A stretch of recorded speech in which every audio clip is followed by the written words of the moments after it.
दोस्तों स्वागत है आप सभी का हमारे इस YouTube चैनल स्टडी सेक्शन में।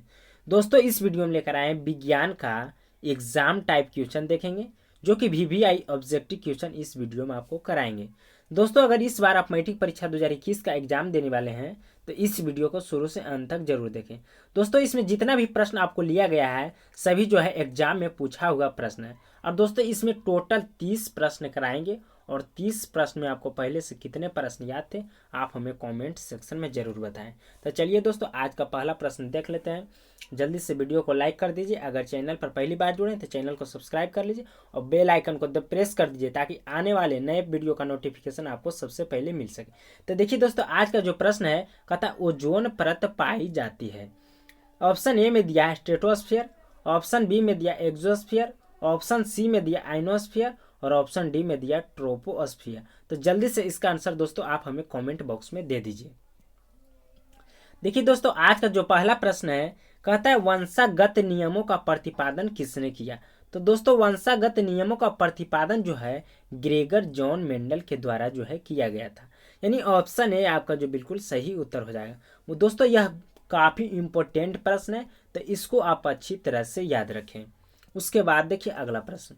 देखिए 2 नंबर प्रश्न यह भी इंपॉर्टेंट प्रश्न है। कहता है मानव का उद्भव कहाँ हुआ था। ऑप्शन ए में दिया अमेरिका में, ऑप्शन बी में दिया अफ्रीका में, ऑप्शन सी में दिया इंडोनेशिया में और ऑप्शन डी में दिया ऑस्ट्रेलिया में। तो दोस्तों मानव का उद्भव जो हुआ था अफ्रीका में हुआ था। यानी ऑप्शन बी आपका जो बिल्कुल सही उत्तर हो जाएगा। उसके बाद देखिए अगला प्रश्न। देखिए 3 नंबर प्रश्न यह भी काफी इंपॉर्टेंट प्रश्न है। कहता है निम्न में से कौन बौने पौधे को दर्शाता है। तो दोस्तों बौने पौधे को जो दर्शाता है वह छोटा डबल टी दर्शाता है। यानी टी जो है बौने पौधे को जो है दर्शाता है। उसके बाद देखिए अगला प्रश्न। देखिए 4 नंबर प्रश्न यह भी काफी इंपॉर्टेंट प्रश्न है। कहता विकास के आधार पर निम्नलिखित में किसका शारीरिक अभिकल्प उत्तम है। तो ऑप्शन ए में दिया जीवाणु, ऑप्शन बी में दिया मकड़ी, ऑप्शन सी में दिया मछली और ऑप्शन डी में दिया चिंपैंजी। तो दोस्तों आपका जो सही उत्तर हो जाएगा ऑप्शन डी हो जाएगा। यानी चिंपैंजी जो है शारीरिक विकल्प के आधार पर जो है सबसे उत्तम है। उसके बाद देखते हैं अगला प्रश्न। देखिए 5 नंबर प्रश्न कहता है मेंडल ने जनक की पीढ़ी को किस लेटर से सूचित किया है। तो दोस्तों आपका जो सही उत्तर हो जाएगा ऑप्शन ए हो जाएगा। यानी पी लेटर से जो है मेंडल ने जो है जनक पीढ़ी को जो है सूचित किया था। उसके बाद देखते अगला प्रश्न। देखिए 6 नंबर प्रश्न कहता है कि डेंगू उत्पन्न करने वाले मच्छर किस तरह के जल में उत्पन्न होते हैं। तो दोस्तों आप लोग को पता होगा कि डेंगू उत्पन्न जो होता है वह जो है साफ जल में उत्पन्न होता है, जिसको हम लोग क्या बोलते हैं स्वच्छ जल में जो है डेंगू उत्पन्न होता है। उसके बाद देखिए अगला प्रश्न। देखिए 7 नंबर प्रश्न कहता है मानव जनन अंग किस आयु में परिपक्व या क्रियाशील होता है। तो दोस्तों आपका जो सही उत्तर हो जाएगा ऑप्शन बी हो जाएगा। यानी 18 साल की उम्र में जो है दोस्तों मानव जो है परिपक्व और क्रियाशील हो जाता है। उसके बाद देखिए अगला प्रश्न। देखिए 8 नंबर प्रश्न यह भी काफी इंपॉर्टेंट प्रश्न है। कहता तंत्रिका तंत्र की रचनात्मक एवं क्रियात्मक इकाई को क्या कहते हैं। तो दोस्तों यह बहुत ही हल्का सवाल है तो इसका आंसर आप हमें कमेंट बॉक्स में दे दीजिए। उसके बाद देखिए अगला प्रश्न। देखिए 9 नंबर प्रश्न कहता है रुधिर दाब तथा हृदय स्पंदन किस हार्मोन के द्वारा बढ़ता है। तो दोस्तों आपका जो सही उत्तर हो जाएगा ऑप्शन सी हो जाएगा। यानी एड्रेनलिन हार्मोन के कारण जो है हृदय का स्पंदन गति जो है हार्मोन के कारण जो है बढ़ जाता है। उसके बाद देखिए अगला प्रश्न। देखिए 10 नंबर प्रश्न यह भी काफी इंपॉर्टेंट प्रश्न है। कहता है अवट्टु ग्रंथि को थायरॉक्सिन हार्मोन बनाने के लिए क्या आवश्यक है। तो दोस्तों थायरॉक्सिन हार्मोन बनाने के लिए जो है आयोडीन की आवश्यकता होती है। यानी ऑप्शन डी आपका जो बिल्कुल सही उत्तर हो जाएगा। तो दोस्तों इसको भी आप अच्छी तरह से याद रखें। उसके बाद देखिए अगला प्रश्न। देखिए 11 नंबर प्रश्न कहता है एंड्रोजेन है। ऑप्शन ए में दिया नरलिंग हार्मोन, ऑप्शन बी में दिया स्त्रीलिंग हार्मोन, ऑप्शन सी में दिया पाचक रस और ऑप्शन डी में दिया है पाराथायराइड हार्मोन। तो दोस्तों एंड्रोजोन जो है वह एक नरलिंग हार्मोन है। यानी ऑप्शन ए आपका जो बिल्कुल सही उत्तर हो जाएगा। तो दोस्तों इसको अभी आप अच्छी तरह से याद रखें। उसके बाद देखते हैं अगला प्रश्न। देखिए 12 नंबर प्रश्न कहता है इनमें से कौन अंतःस्रावी ग्रंथि नहीं है। यानी कह रहा है दोस्तों इनमें कौन जो है एक अंतःस्रावी ग्रंथि का जो एक उदाहरण नहीं है। ऑप्शन ए में दिया पिट्यूटरी, ऑप्शन बी में दिया थायराइड, ऑप्शन सी में दिया ब्रिसन और ऑप्शन डी में दिया यकृत। तो दोस्तों आपका जो सही उत्तर हो जाएगा ऑप्शन डी हो जाए, यानी यकृत जो है दोस्तों यह एक अंतःस्रावी ग्रंथि का जो एक उदाहरण नहीं है। उसके बाद देखते अगला प्रश्न। देखिए 13 नंबर प्रश्न कहता है इनमें कौन फल पकाने के लिए प्रयुक्त होता है। तो दोस्तों आपका जो सही उत्तर हो जाएगा ऑप्शन सी हो जाए, यानी एथिलीन का प्रयोग जो है आपको जो है फल पकाने के लिए जो है प्रयोग किया जाता है। तो इसको भी आप अच्छी तरह से याद रखिए। उसके बाद देखिए अगला प्रश्न। देखिए 14 नंबर प्रश्न, यह भी काफी इंपॉर्टेंट प्रश्न है दोस्तों। कहता है अंकुचन गति किस पौधे पर प्रमाणित की जाती है।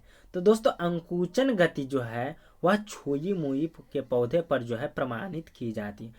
छुई मुई जो है पौधा एक ऐसा है जिसको हम लोग क्या करते हैं, छूते हैं तो वह अपने आप जो है क्या मुड़ जाता है, यानी मुरझा जाता है। तो उसको हम लोग क्या कहते हैं दोस्तों, अंकुचन गति के जो है अंतर्गत आता है।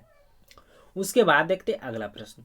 देखिए 15 नंबर प्रश्न कहता है अग्नाशय द्वारा निम्न में से कौन सा हार्मोन स्रावित होता है।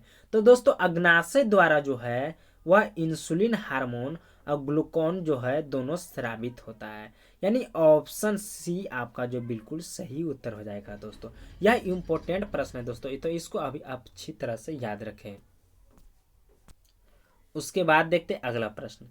देखिए 16 नंबर प्रश्न, यह भी काफी इंपॉर्टेंट प्रश्न है, यह भी आपका एग्जाम में पूछा हुआ प्रश्न है।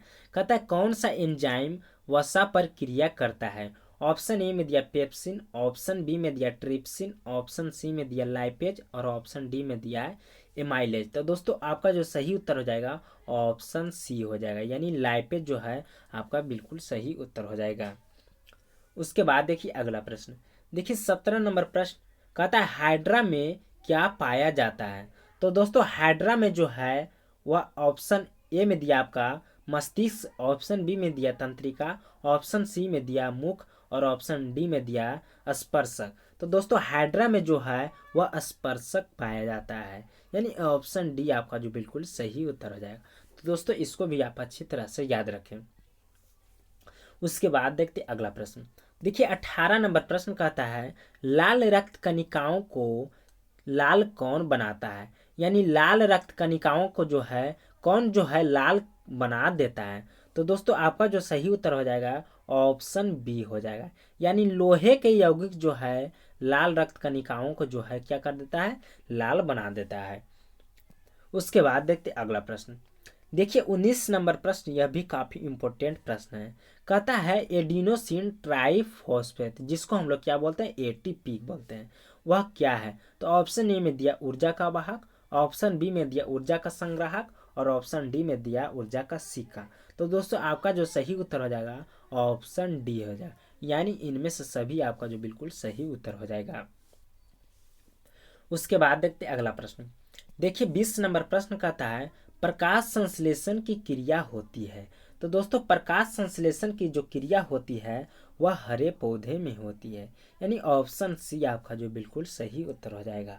तो इसको भी आप अच्छी तरह से याद रखें। उसके बाद देखते अगला प्रश्न। देखिए 21 नंबर प्रश्न कहता है अमीबा में अधिकांश पोषण कैसा होता है। ऑप्शन ए में दिया शाकाहारी, ऑप्शन बी में दिया अंतर्ग्रहण, ऑप्शन सी में दिया सर्वाहारी और ऑप्शन डी में दिया स्वपोषी। तो दोस्तों आपका जो सही उत्तर हो जाएगा ऑप्शन बी हो जाएगा, यानी अंतर्ग्रहण। उसके बाद देखते अगला प्रश्न। देखिए 22 नंबर प्रश्न कहता है निम्न में सबसे तेज हृदय धड़कन किसका होता है। ऑप्शन ए में दिया अमोनिया, ऑप्शन बी में दिया यूरिक अम्ल, ऑप्शन सी में दिया यूरिया और ऑप्शन डी में दिया इनमें से सभी। तो दोस्तों आपका जो सही उत्तर हो जाएगा ऑप्शन डी हो जाएगा। उसके बाद देखते अगला प्रश्न। देखिए 23 नंबर प्रश्न, यह भी काफी इंपॉर्टेंट प्रश्न है दोस्तों। कहता है पादप में जाइलम उत्तरदायी है, यानी दोस्तों जाइलम का जो है क्या कार्य है। तो दोस्तों जाइलम का जो कार्य है वह जल का वहन करना होता है, जबकि फ्लोएम का कार्य है जो है फल को जो है ऊपर ले जाना होता है। उसके बाद देखते अगला प्रश्न। देखिए 24 नंबर प्रश्न, यह भी काफी इंपॉर्टेंट प्रश्न है दोस्तों। कहता है पाइरूवेट के विखंडन से यह कार्बन डाइऑक्साइड जल तथा ऊर्जा देता है, यह क्रिया होती है। ऑप्शन ए में दिया कोशिका द्रव में, ऑप्शन बी में दिया माइटोकॉन्ड्रिया में, ऑप्शन सी में दिया हरित लवक में, और ऑप्शन डी में दिया है केंद्रक में। तो दोस्तों यह क्रिया जो होता है वह माइटोकॉन्ड्रिया में होता है, यानी ऑप्शन बी आपका जो बिल्कुल सही उत्तर हो जाएगा। तो दोस्तों इसको आप अच्छी तरह से याद रखें। उसके बाद देखिए अगला प्रश्न। देखिए 25 नंबर प्रश्न, यह भी काफी इंपॉर्टेंट प्रश्न है दोस्तों। यह आपका एग्जाम में पूछा हुआ प्रश्न है। कहता है कोशिका झिल्ली किस प्रकार की झिल्ली है। तो ऑप्शन ए में दिया पारगमय, ऑप्शन बी में दिया अपारगमय, ऑप्शन सी में दिया अर्धपारगमय, और ऑप्शन डी में दिया है इनमें से कोई नहीं। तो दोस्तों कोशिका झिल्ली जो है एक प्रकार की अर्धपारगमय झिल्ली का जो एक उदाहरण है, यानी ऑप्शन सी आपका जो बिल्कुल सही उत्तर हो जाएगा। उसके बाद देखते अगला प्रश्न। देखिए 26 नंबर प्रश्न कहता है प्रकाश संश्लेषण के लिए निम्न में से कौन से कच्चे पदार्थ की आवश्यकता नहीं है। ऑप्शन ए में दिया आपका कार्बन डाइऑक्साइड, ऑप्शन बी में दिया ऑक्सीजन, ऑप्शन सी में दिया जल, और ऑप्शन डी में दिया आपका क्लोरोफिल। तो दोस्तों आपका जो सही उत्तर हो जाएगा ऑप्शन बी हो जाएगा, यानी ऑक्सीजन। उसके बाद देखिए अगला प्रश्न। देखिए 27 नंबर प्रश्न, यह भी काफी इंपॉर्टेंट प्रश्न है।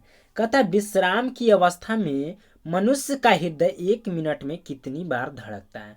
तो दोस्तों विश्राम की स्थिति में जो है मनुष्य का हृदय जो है 1 मिनट में 72 बार धड़कता है, यानी ऑप्शन ए आपका जो बिल्कुल सही उत्तर हो जाएगा। उसके बाद देखते अगला प्रश्न। देखिए 28 नंबर प्रश्न आपका है। कहता है वाष्पोत्सर्जन कैसी प्रतिक्रिया है। तो दोस्तों वाष्पोत्सर्जन जो है वह एक प्रकार की जो है भौतिक क्रिया का एक उदाहरण है, यानी ऑप्शन बी आपका जो बिल्कुल सही उत्तर हो जाएगा। तो दोस्तों इसको आप अच्छी तरह से याद रखें। उसके बाद देखते अगला प्रश्न। देखिए 29 नंबर प्रश्न। 29 नंबर प्रश्न कहता है भोजन का मुख्य रूप से अवशोषण होता है। ऑप्शन ए में दिया अमाशय में, ऑप्शन बी में दिया पक्वाशय में, ऑप्शन सी में दिया बड़ी आंत में, और ऑप्शन डी में दिया है इलियम में। तो दोस्तों आपका जो सही उत्तर हो जाएगा ऑप्शन डी हो जाएगा, यानी इलियम में जो है आपका बिल्कुल सही उत्तर हो जाएगा। उसके बाद देखते अगला प्रश्न।